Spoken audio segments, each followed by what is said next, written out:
Moran does need flashcards. I think that's the best way. Like one of the models from Price is Right.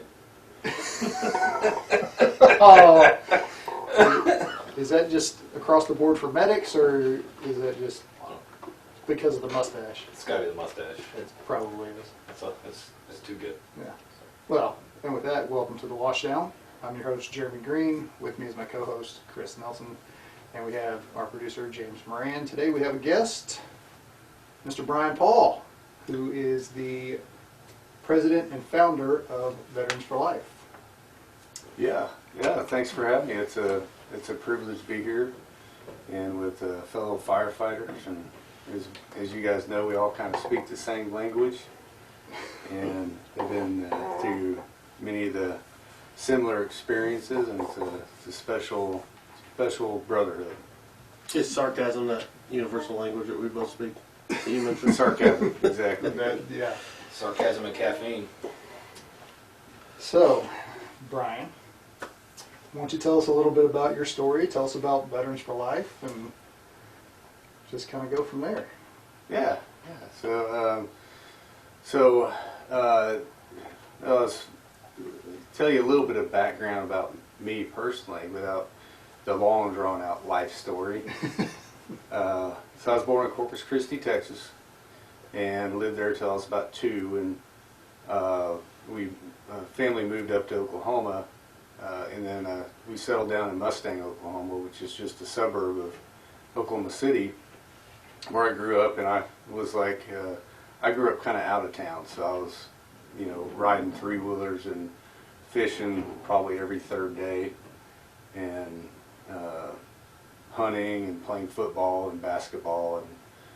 And then I went on to graduated there in '92 and went on to Oklahoma City University and played a year of basketball there and joined a fraternity and did I packed a whole lot of stuff into college. Yeah. And it was the best 8 years of my life. It's the Van Wilder plan. Yeah. Yeah. Doctor. So me and a buddy and we were bored one summer, and all the other college kids had left and went home, and we were staying there in the fraternity house, and we decided we were bored and we were going to join the Marine Corps. And we were on our way out of the driveway when a guy named Mike Shinopoulos pulled up, and he was a commanding officer there with the 45th Infantry, and he convinced us to join his unit because we were just there. I wish I could say it was something patriotic or something like that, but it was basically when we wanted to go blow stuff up and shoot big guns. We were bored. So we joined the infantry, went downrange to Fort Benning, Georgia, and went back to Fort Benning, Georgia, and went back again to Fort Benning, Georgia, where they train all the infantry for the United States Army. So not long after that, it's when the 1995 Murrah building was bombed, and that was a crazy experience for really the whole city, because it's Oklahoma City. We're not talking Paris or New York or something. It's just right there in the heartland, and that's what they named it, was Terror in the Heartland. And so my college was probably 3 miles away from the Murrah building, downtown Oklahoma City, and our armory was probably 2 miles away from the Murrah building. So we were able to get our stuff, get all our gear, and get deployed pretty quick. And so we spent 2 weeks down there, mainly doing security and setting up tents and some other things there at Ground Zero. So that was my first experience with trauma type events. And so later went on, moved up to Kansas City, took a job with Roadway Express, where I was in the private sector for about 4.5 years. And then we got bought out by Yellow Freight. And so I originally decided I wanted to get back into the Army and possibly go active duty. And so I decided that I wanted to become a firefighter. So I learned through doing research and talking to friends that in order to become a firefighter, you also have to be EMS. And I was like, Yes. I'm not really into all that. The double-edged sword. Right. Run into burning buildings. Go lift up people. Right. So I ended up getting through EMT school and then the fire academy, and then I volunteered for 2 years, and then later became a career firefighter for a few years. And started out my fire service career doing really well. I was hired on full time when they had 2 open positions out of about 860 applicants. So really did well in all my evaluations and was doing well on calls. And then my journey to success really took a turn, and my drinking became extremely heavy. And I always drank too much, and even through college and stuff, like most college kids. But it turned into a full-blown addiction to alcohol where I just could not stop drinking. And family and friends were super worried, and then so my performance at our fire district really took a slide, and it was a downward spiral that happened over the course of probably a year. And so I ended up actually quitting the job and becoming divorced and homeless and having suicidal thoughts. And so that was my rock bottom. And so through that experience, I went through a 90-day treatment program. And when I started that program, I was actually diagnosed with post-traumatic stress, which I had no idea. And I didn't even know what it was. I've heard people talk about it just briefly, but so 90 days there in a place called the English Mountain Recovery in Tennessee, where I went through equine assisted therapy as well as talk therapy and a 12-step program. And I was able to come out the other side with a clear mind and renewed spirituality, faith in God. And that really was what carried me through gave me the strength and comfort to start building what's now Veterans for Life. And that story really began with me standing on the top of this mountain, where English Mountain is actually in the Smoky Mountains. And I knew that there had to have been many other people like me. We had all the same similar experiences. And so I knew I had to take my experiences to somehow help the next person. I had no earthly idea how that was going to happen. I didn't know what a nonprofit was. But just through the grind, was able to start what's now a national network with 2 chapters, one being in Oklahoma City and the other one here in Kansas City, and getting people connected to treatment that are in the same shoes that I was once in. So I think as of the end of 2020, I believe we've got about 70 connected in and through treatment throughout our treatment departments around the U.S.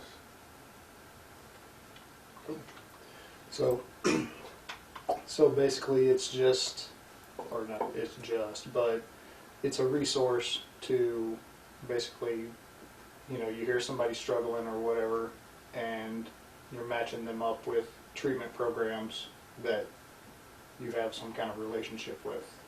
Yeah, that's essentially what it is. So yeah, it's just matching the person's issue up with the program.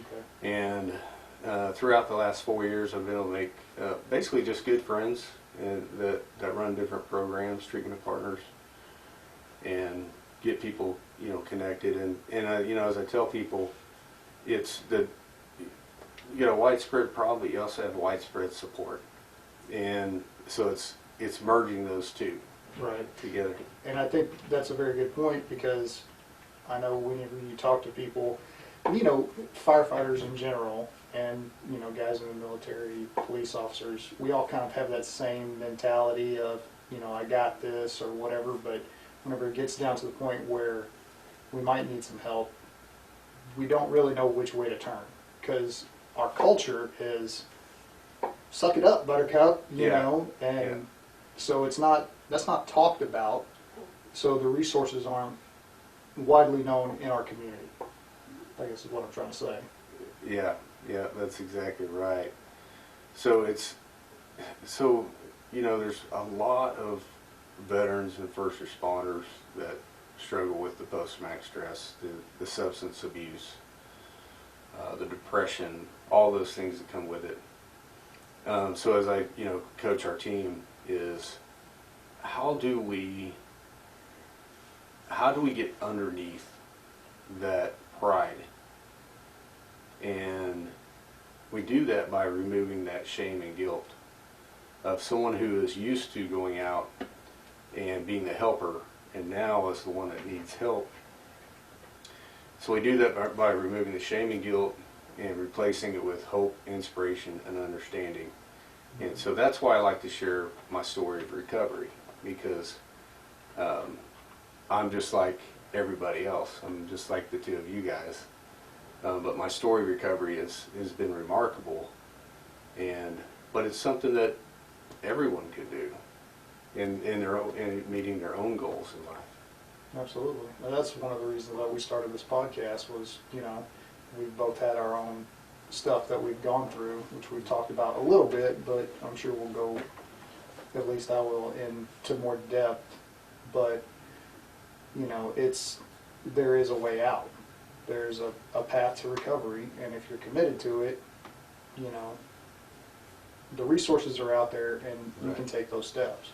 And if we can, by doing this podcast, if we can catch somebody who may see it, and they can recognize, oh, well, yeah, I kind of do that stuff too, or, I've had those thoughts, or, whatever, and they can recognize it early, maybe they don't go so far down.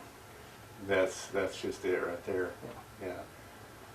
So I got out of English Mountain, started the grind of building the organization Veterans for Life USA.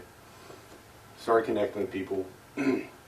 One of those people I connected with was an old college friend from OCU, and I hadn't seen him in 20-something years. And his name's Brian Wharton, and he's in the local acting community there in Oklahoma. And probably many people don't know that Oklahoma's become kind of a hotbed for movies. I had no clue I didn't know about that. Yeah, it really has. So one of the movies they were making at the time, this was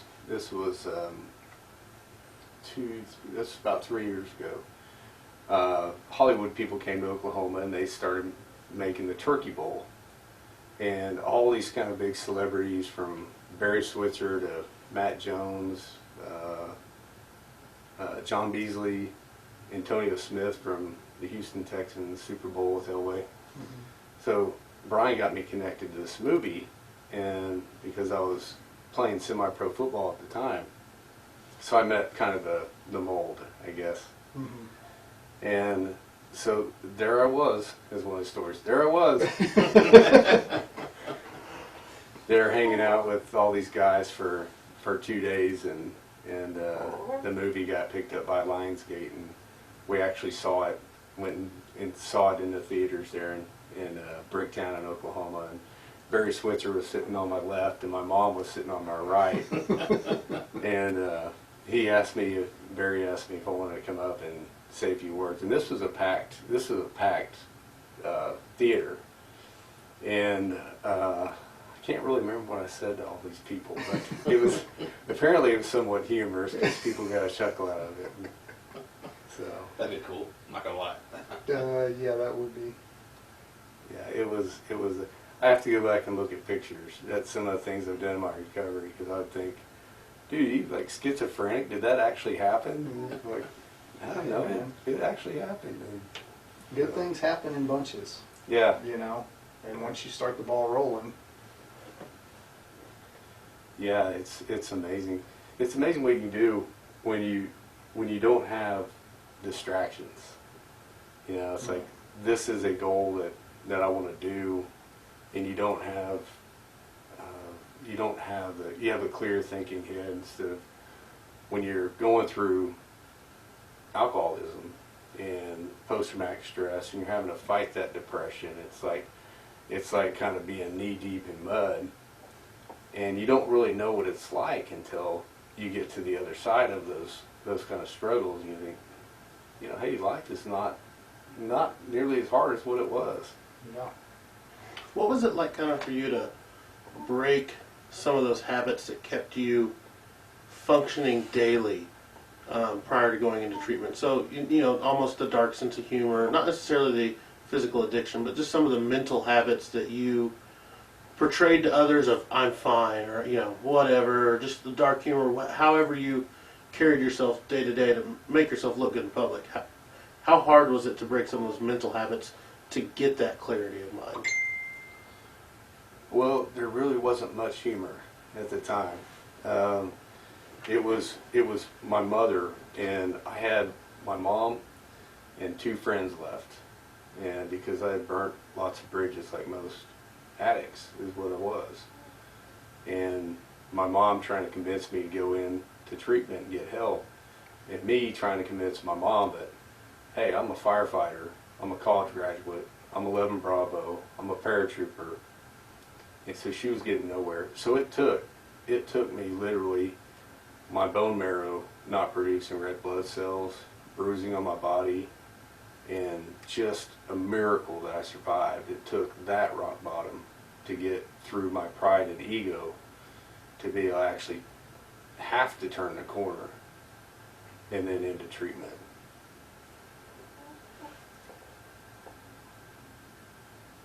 Yeah, I don't know what to Yeah, say. that's to that. kind of I didn't expect to hear that. No, I mean, That's a lot of ego, Brian. yeah. It was a lot of ego. Yeah.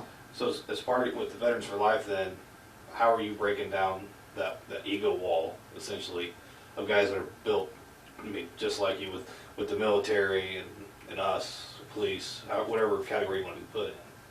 I mean, what steps that were, not what steps, but what have you guys done to help break that wall to get the help for people that you've helped so far? Yeah, it's just the hardest part about our mission by far is initially getting connected to those people that are struggling, because we're basically search and rescue in shadows. We're trying to find, you know, the people that are struggling that oftentimes, hey, you know, I'm good. But so then when I do make connection with people who are struggling, it's almost always time you have something relatable, a relatable part of your life that you can share together. So there's that bond, that common bond.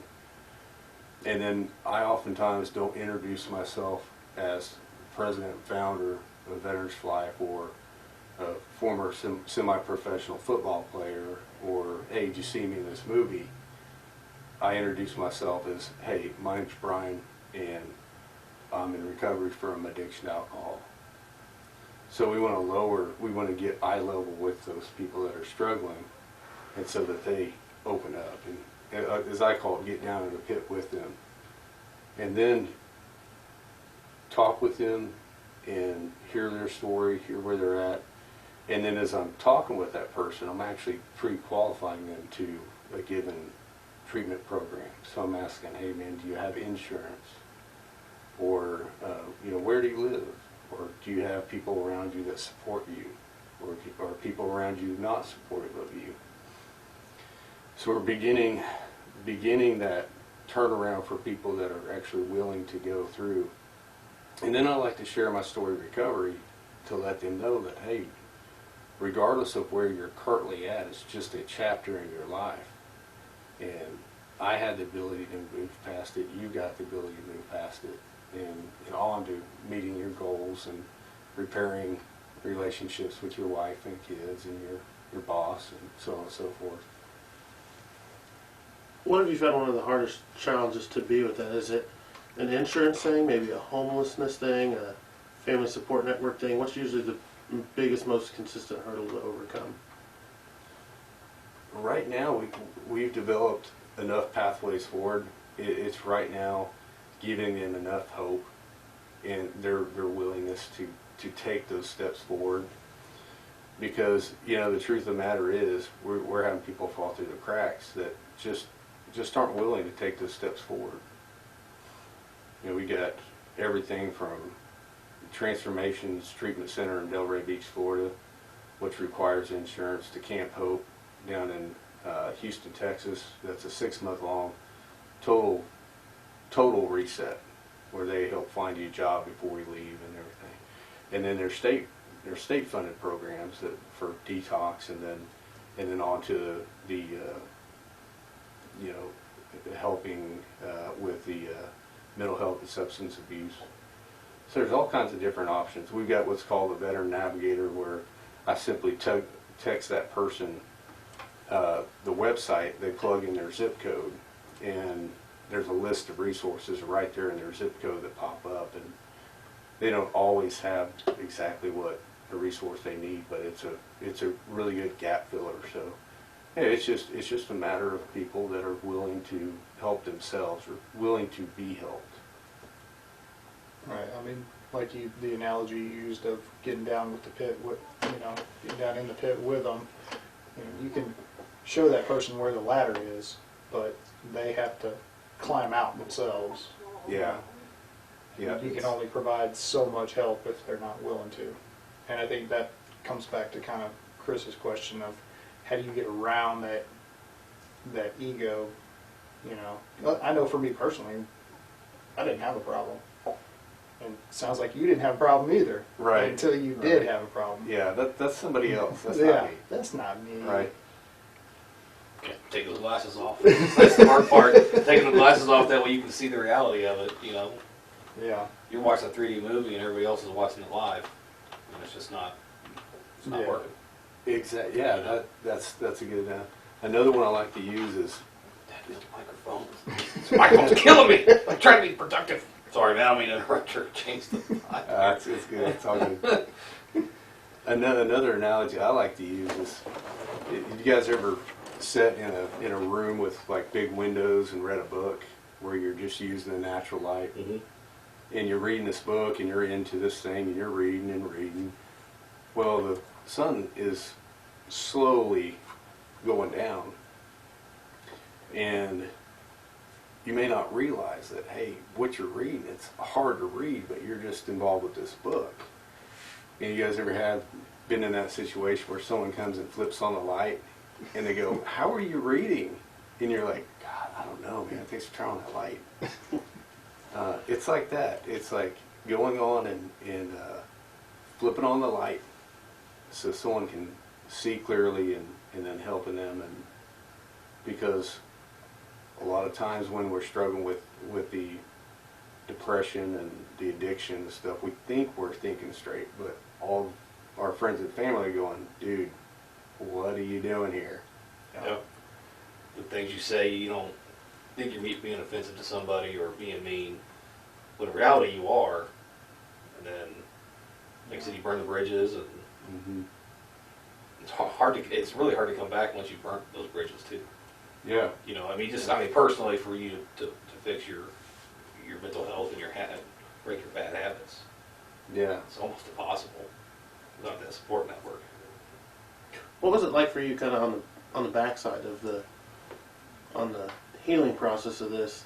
Some of those relationships you did hinder, going through your addiction. How do you even begin to repair those? That's a really good question. To me, it's the best thing I can do for my family and friends that care about me is move on and not drink and stay sober and help the next person and talk with people like my son and my mom and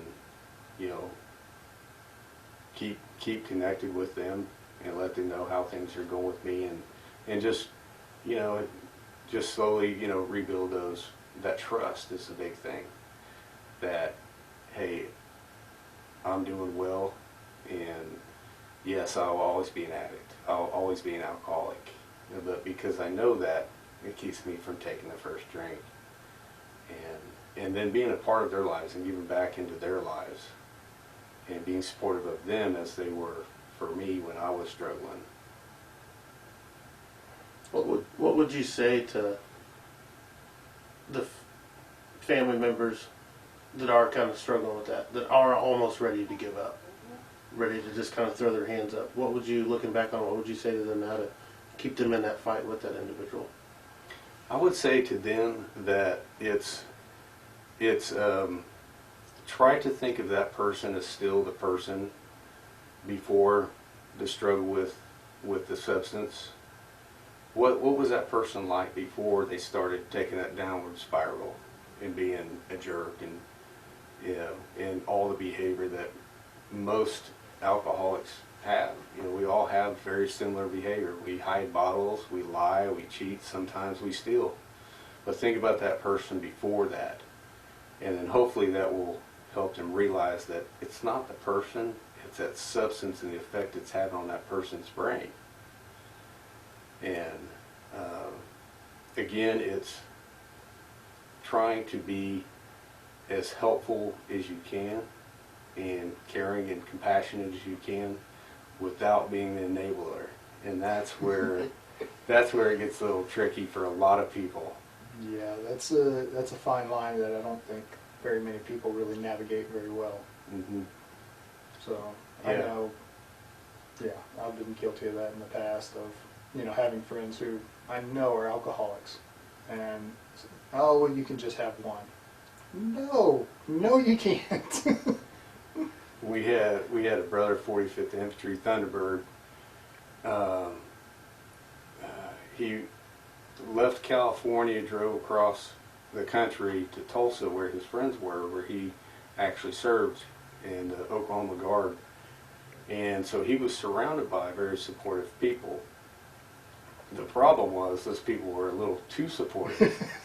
So apparently he was down at the gentleman bars, every other day for the week that I was advocating for him.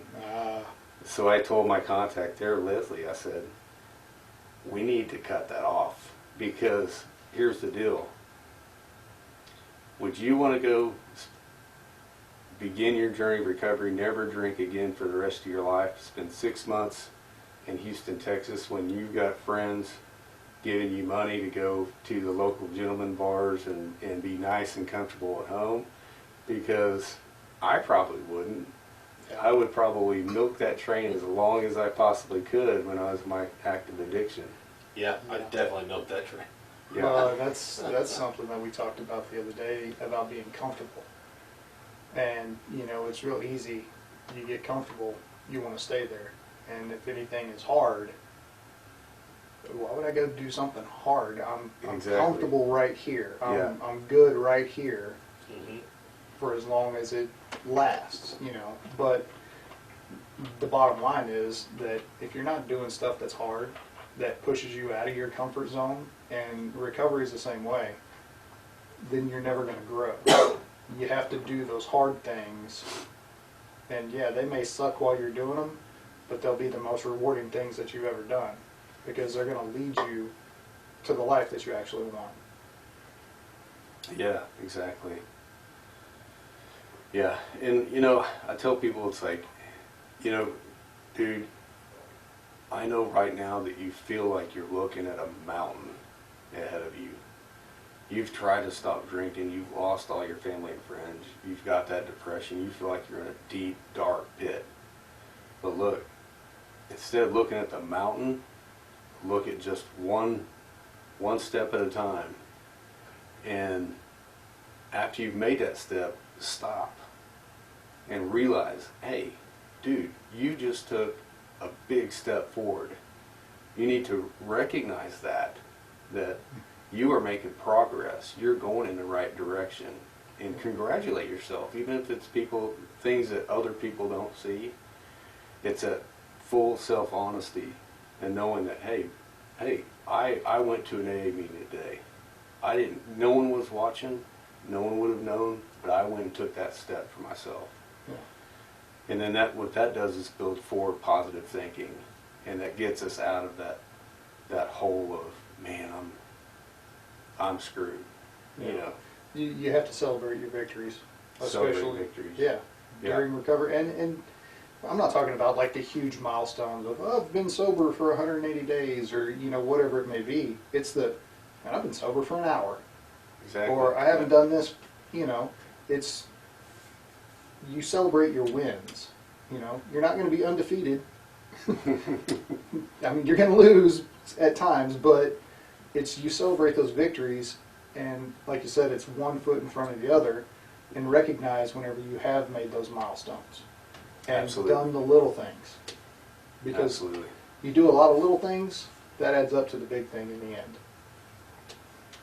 365 days a year. There's 365 opportunities to win in one Exactly. year. Exactly. Yeah, that's good stuff. Yeah. At least that's the way that I like to think about it. So, It's just like anything else. Anything you do in life, you got to set the small goals. yeah. You know, look, you play football. I played high school football and Jeremy's basketball, and we all play baseball at some point. It's not, you know, you have your goal list, but it's, you know, win the first game. You know, I had a football coach. His thing was every week be 1-0. That was the goal, 1-0. Mm-hmm. And then no, we never talked about winning the state championships or winning the conference. Be 1-0 every week, and it worked. I mean, we won state my sophomore year in Illinois. So, Well, and I think that's just a good life lesson. that's how, and that's what I've taken with me Yeah. ever since. Because if That you, Hayes in the barn, boys. yeah. What are you gonna do with it? That was one of my favorite ones too. Hayes in the barn. Old country coach. If you look at, you know, like you said, you look at that mountain, it's real easy for people to get overwhelmed by looking at all of the work that has to be done. You break it down into small goals, and then before you know it, you're looking back and going, wow, I'm halfway up this mountain. Wow, I'm 3/4 of the way up this mountain. You know, and if you break that down into your everyday life, you know, of, man, I got so much to do today. I got to do the laundry. I got to do this. I got to do that. Okay, prioritize your tasks. What's the first thing? Just do the first thing. Make your bed. Yeah. And then you move on to your second thing, and then your third thing, and before you know it, you're done with everything you have to do. You know? I'm interested a little bit about your schedule when you talked about going to college. I played sports in college too, so I know how rigorous that schedule can be. It's my guess would be it's almost somewhat like the military. Every day, most of the day, your schedule is laid out for you. You go where you go. You shit when they tell you to shit. You know, it's all scheduled for you. And, you know, then you talked a little bit about your career. Even after the military, everything was structured. There was a goal. You wanted to be a firefighter. There was always EMT school. There was a fire academy. And then you got to that point where you find yourself only working 9 or 10 days a month. And it probably for the first time in your life, you had a chance to be not stagnant, but just relax. There wasn't a next step, next step, next step, next step. Would you say, or did you notice an increase? Or would that be your downhill spiral when you noticed you truly did have more time for your thoughts? I think that would be part of it. Yeah, yeah. Like I say, you know, it always drank a little bit too much, you know, since my mid-20s, early 20s. But yeah, when you leave, when you get off shift, if I were to have say a lawn care business or a stronger, more involved with the church, or getting out doing healthy things, softball or flag football or something like that, I think that the lifestyle with that time gap, you know, those days off, yeah, that's what I tell people is, hey, lots of people have long, healthy, wonderful fire careers. And the best way to do that is have those outlets outside the fire service where you have your strong faith, your church family, you're doing things with your kids, you're going to ball games to keep you from sitting at home and dwelling on, hey, you know, we lost that 8-month-old. You know, did you see, and thinking about all those things, thinking about the Oklahoma City bombing, you know, thinking about losing friends. We lost one of our firefighters to suicide there when I was on a career, and so yeah, so taking advantage of that time and doing healthy things, because what I describe post-traumatic stress as is it's like you have a lot of trash you're putting in a trash compactor, and so that trash bag can only take so much trash in it before it's called, you guys know the term blevy. And before it levies, and it, you know, and that's when you start having some major problems, especially when you pour alcohol into that. So if you have those healthy outlets, you get that stuff out. You're out doing physical exercise. You got a strong faith. You got a good church family. Then that's what creates that longevity in jobs like the fire service, where you know have to deal with people's problems as a career. With your organization, would you say that you're still working on, or have you got those resources to, not necessarily somebody needs to go to treatment or it has to be in depth, but just providing those kind of light outlets to help steer away from going any deeper down that path?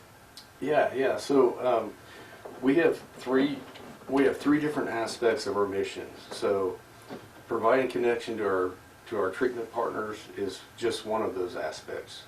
The other two aspects are providing support and also purpose. So we have, for instance, we have a fundraiser that we're doing in conjunction with Horses and Heroes Inc. here in Kansas City, where we're raising funds, and it's going to be a 100-hole golf tournament or marathon. And we're also going to do things there that day, like cornhole tournaments, car shows. I believe we're going to do a poker run with motorcycles. So those are opportunities for people to step forward and take leadership role and find their purpose and have that mindset centered on something productive and, you know, leadership opportunities there versus getting off track on maybe some other things that aren't as healthy. You brought up a good point, and I want you to kind of elaborate to the listeners. Help explain to them purpose. We get it because we do it, but for some of those guys that buy in, as we all should, into our military career, our law enforcement career, our fire career, it does become our identity. We are helpers. We have a purpose.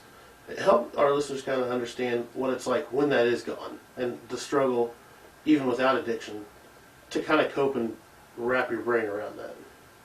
Yeah, so for our military people, I was one of those people. When you are serving in the military, as you were saying, you know, there's structure. It's usually from early in the morning with PT, and then on to training. Then you've got lunch, and you've got more training, and then you've got formation, and then you've got stuff throughout the day where you're told, hey, this is where you need to be at this time. And that's how your lifestyle is. And oftentimes people will identify themselves with rank. I'm Sergeant Paul, or I'm, you know, Specialist Paul, or Lieutenant Paul.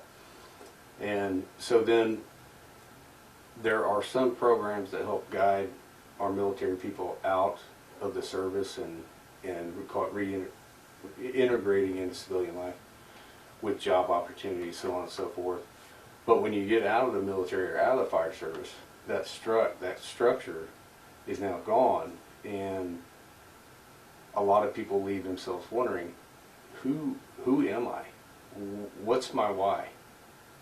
What am I supposed to be doing? Like, you know, what's my purpose? So there are a lot of different VSOs around the country. We partner with quite a few of them that offer that purpose and that structure and that camaraderie, and help guide people onto things like jobs and through, you know, connections and things like that, where it's not, you're not just being dropped out of military or fire service, but now you have a fire service family, and when that's gone, well, you still have a family of camaraderie and people all serving with purpose for the community. So that sure helps.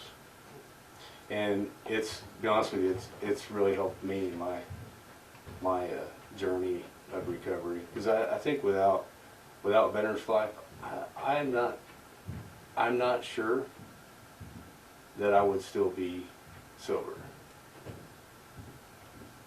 Well, that's part of having a purpose and a mission. Right. And, you know, I've talked to a lot of guys and that seems to be, if not a huge part of the problem, part of the problem Mm-hmm. with, and they bring it up all the time, is I'm just sitting at home. I don't know what I'm supposed to do, or I don't know where I'm supposed to go, or whatever. And it's like, you need a new mission.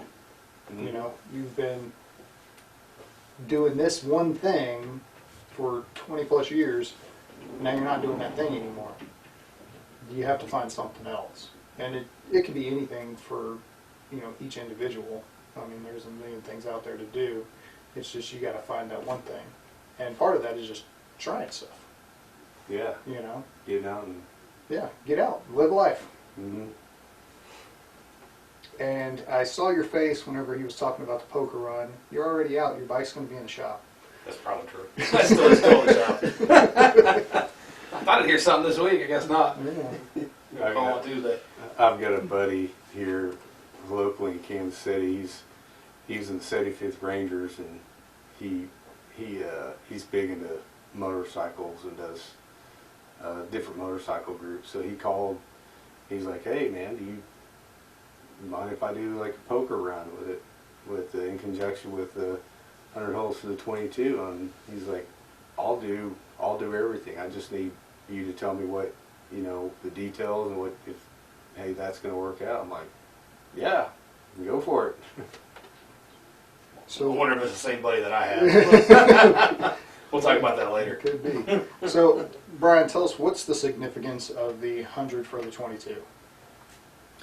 Okay, so the 100 for the 22 is it is for a team of 4 golfers, and they one of them is our executive director, J.C. Carbondale. He's a professional golfer, and so they do 100-hole marathons straight through, without using carts or any of that kind of stuff to aid them to do these 100 holes. And I've seen it when JC did it before in OKC, and so they do these holes because JC had never served before.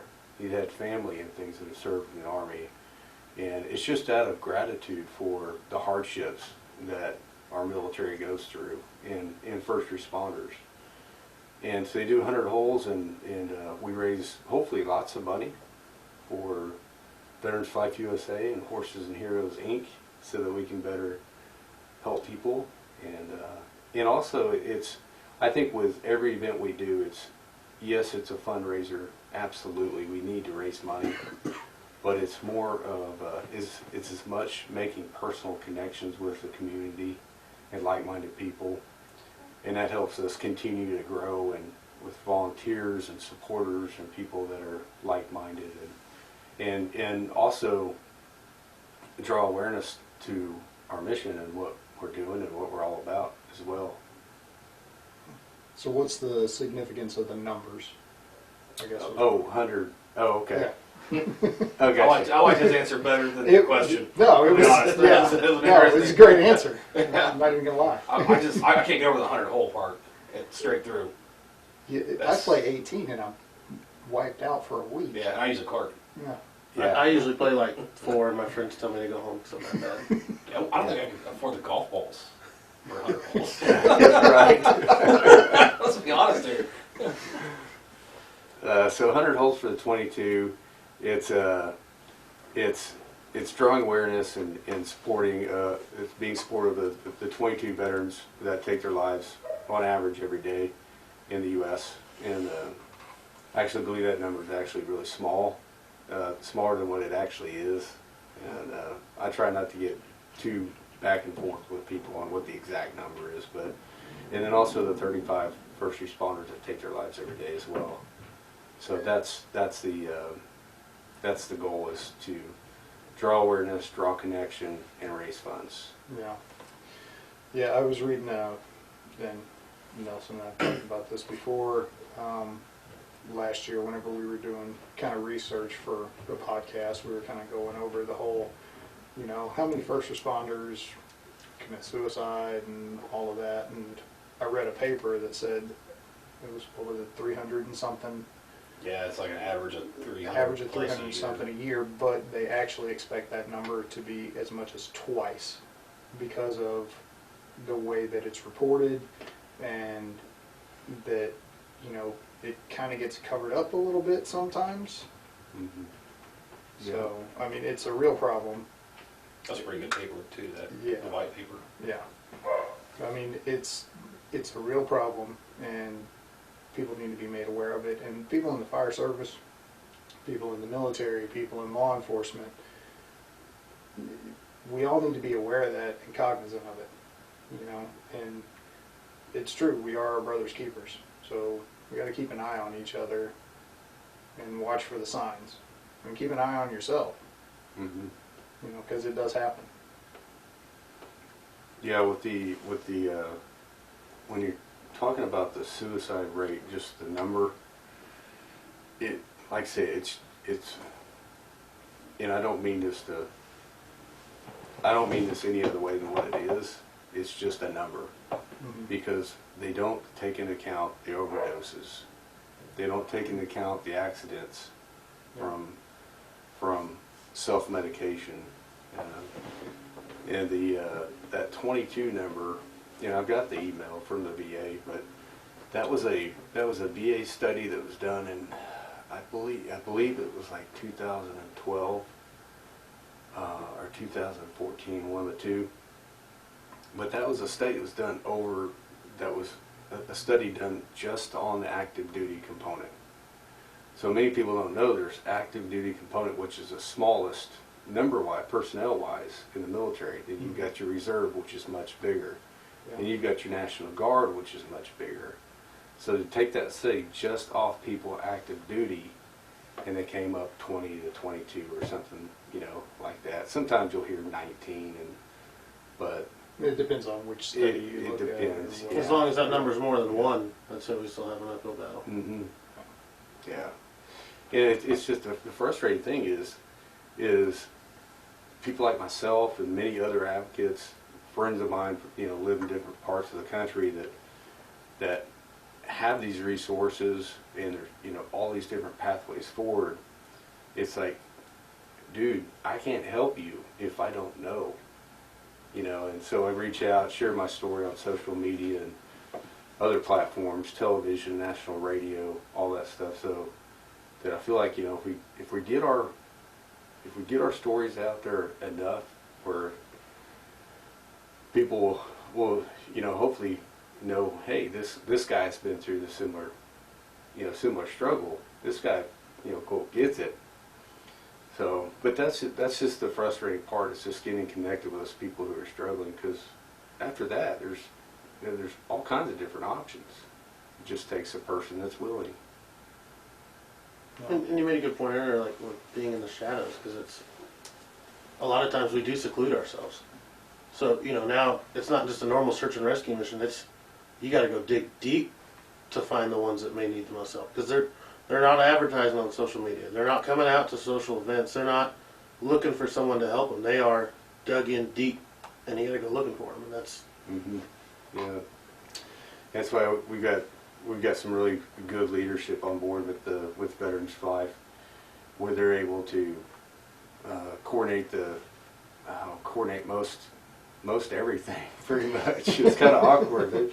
It's kind of like, hey, Brian, go over here. Yeah, go sit in the corner. Don't touch that. Don't touch that. that. Sit in the corner until we need somebody to talk. Don't push that button. hey, welcome to my life. How I feel. Yeah, it's kind of, I was going to bring up Miranda. Yeah. That's what we do to him. I'll tell you what, whenever we get some more cameras and a better table, then we'll bring you back on camera. How about that? I think we're doing the viewers a favor. Well, we still got you on camera. I So. know. That's all you need. I mean, one's enough. So, but by having that leadership on board, and it frees me up to be able to, like you said, you know, do a little searching and reconnecting with people that you know spoke with maybe 6 months or a year ago, and because that's what it takes, is that concentrated effort and on each person versus a talk, and then say, hey, you know, I really want to refer you to this program. This is how it works. I'm going to get you connected to the client service rep. But oftentimes that's not enough to lift them out of where they're at. So it takes reconnection, reconnection, checking up, how are you doing, and being there for that one individual. So it can be pretty demanding stuff, but we are making an impact. Absolutely. So, if we go back to what you kind of just said about, or we're talking about leadership. Do you think that, I'm trying to think of how to phrase this question, do you think leadership in the military, fire service, law enforcement, do you think they take this problem seriously enough? I mean, I know there's constraints with budget and, you know, there's a whole host of issues, right? But is there something we could do that's a little bit, I mean, obviously we need a culture shift to kind of take the stigma off of, hey, you know, you need help, go get help, and it's all good. That's kind of... Honestly, to answer your question, the answer is no. They don't. And that's one of the reasons why we have such a big problem. Because I think, and it's not a knock on you know, our chiefs or our company commanders. It's just that it doesn't seem to be a priority until it happens in their unit. And then it's like, oh, holy shit, what happened? Right. Because I do some public speaking. I'm going to do actually more this year. But you know, I asked the audience, how many of you guys in this room have had a friend or loved one that's committed suicide? Nearly everybody in the room raised their hand. If not everybody in the room has a loved one that's committed suicide.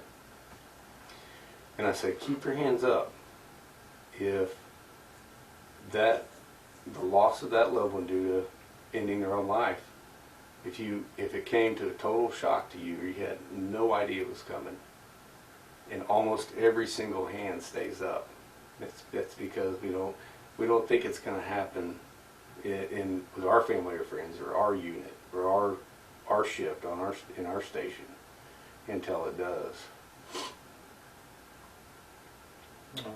But I think more, like you said, kind of the stigma and the totally going against the grain that the fire service has had since Grandpa's grandpa, since they pulled pumpers with horses, you know, and the macho mentality, which I think to a degree you have to have kind of you have to have a little bit of macho behind you, like, you know, get your boots on and let's go do this thing. Oh, absolutely.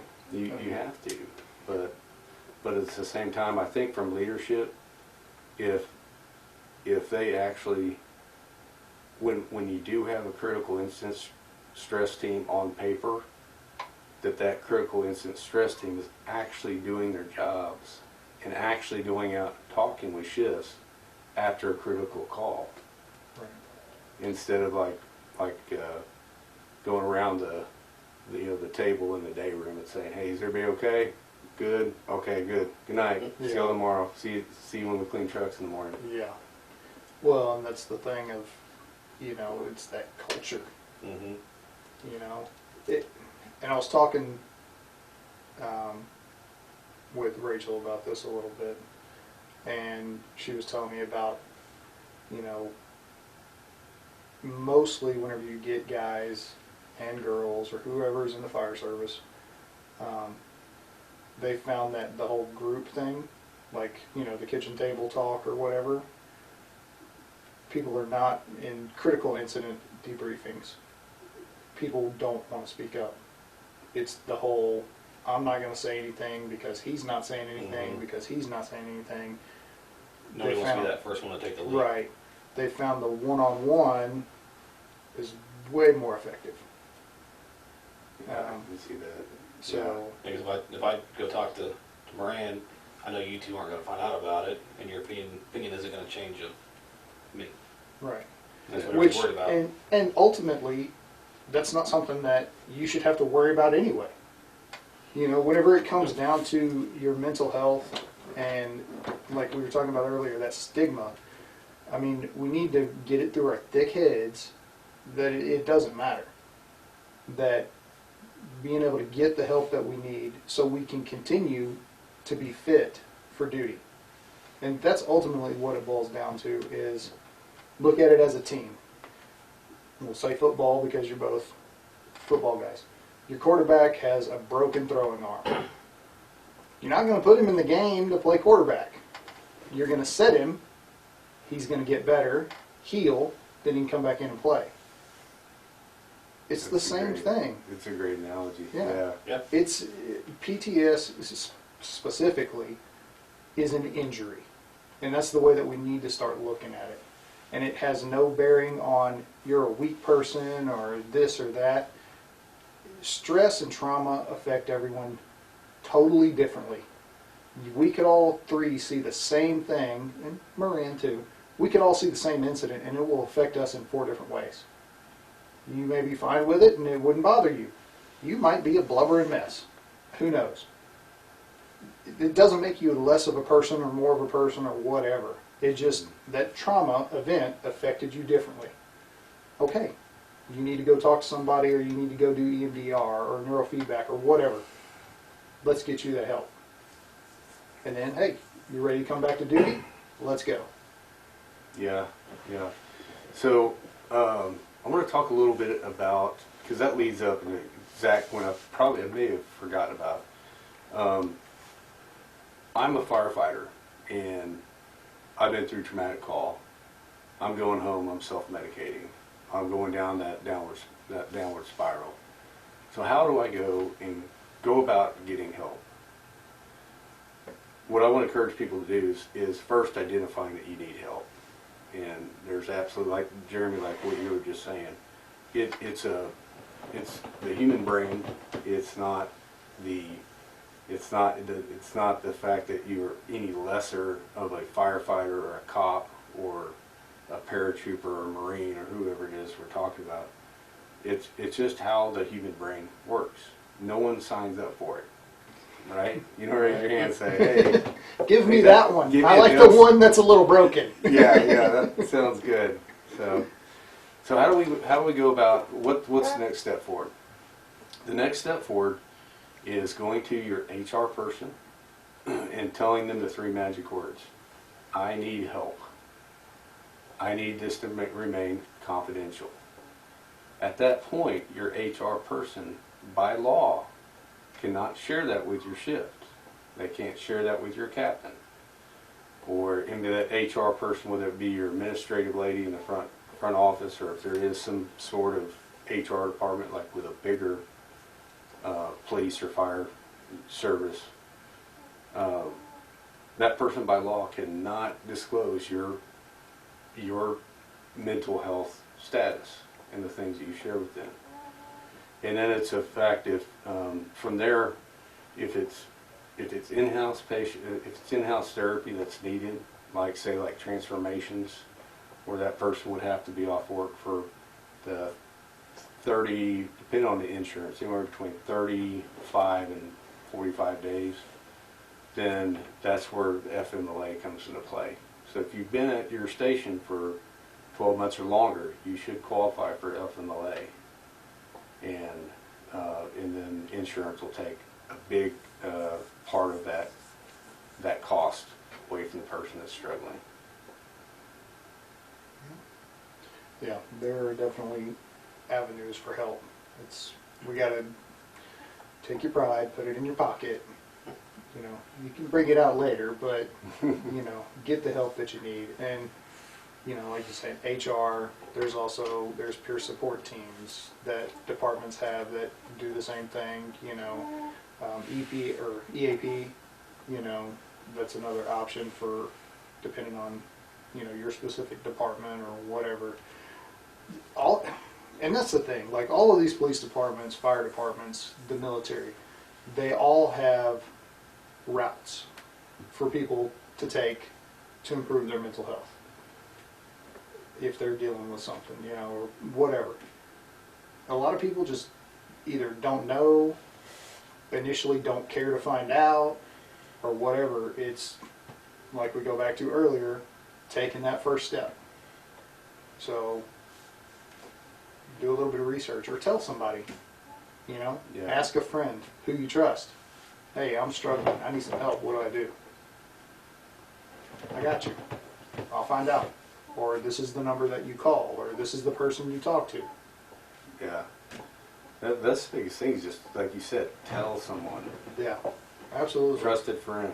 Yeah. You know, that may be the guy that you're working with on the med unit, you know, or someone that you have, you know, close friends with that works on your shift, or could be outside of your department or district, you know, but tell someone. Yeah. Yeah, don't just suffer in silence, which is what a lot of us do, and then don't realize that it's not really silence that we're suffering in because we're making everybody else suffer around us, Mm-hmm. you know, and, you know, I'm sure you experienced it. What was the last thing to suffer during your alcoholism? It was the job, right? I mean, home life sucked, all of that stuff. Everything else can go to crap. I'm going to show up for work. And then once that's gone too, now I have a problem. Right. You know? Right. Well, brother, I will say you are welcome back absolutely any time. Yeah, I think we could go another hour on this alone and learn Yeah. more. And Yeah. I mean, it sounds like the Veterans for Life has their ducks in a row, and you guys are doing great things and really helping a lot of people. And hopefully, it grows even bigger than what it is now. Yeah. 'Cause, you know, the more work you get, the better. I mean, unfortunately, Yeah. I mean, you know what I mean by that. I don't want to see good people hurt, but Yeah, Right. the absolutely. more work you do, the more people you're helping. Well, you know, the goal with, I don't want to speak for you, put words in your mouth, but I would think that the goal for an organization like yours would be to not be needed.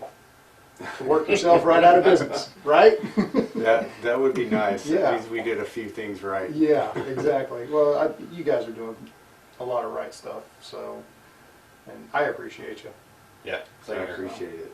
It's when people show me appreciation, it's I like to remind people that yes, I'm the president and founder, but so many people throughout the last 4 years contributed, and so much effort has gone into it. And that's our motto is stronger together, and that applies in so many different ways, with people supporting and volunteers. Advocate to the person that's struggling, so many different ways. And so when people show appreciation, I just like, from my heart, I appreciate it because it's been a grind and we'll never be there, wherever there is. And so I appreciate it. But let us know when you do some stuff too, because I mean, I'm not a golfer, but I'll watch. I have a great time. I'm just I'll play, but or you It's, know, the cornhole tournaments and then with the poker runs, The whatever we can do to help further the cause. Absolutely, we love that. The 100 foot 22 is in at Eagle Landing Golf and Country Club, April the 26th in Belton, Missouri. And so come on out. We'll put some more stuff out on social media as well as probably, I'm sure, through some television and radio and all that kind of stuff. So Good deal. We'll definitely share those links on our Facebook page and as well. yeah, Put those that'd be events great. up. Yeah, much appreciated. Just send them to me. I'll put them in the description of the video. So Cool. they'll be all over YouTube. Cool, sounds good. Tens of viewers watching it. Wow, he went double digits. You already used that joke. So. All That right. still rings true.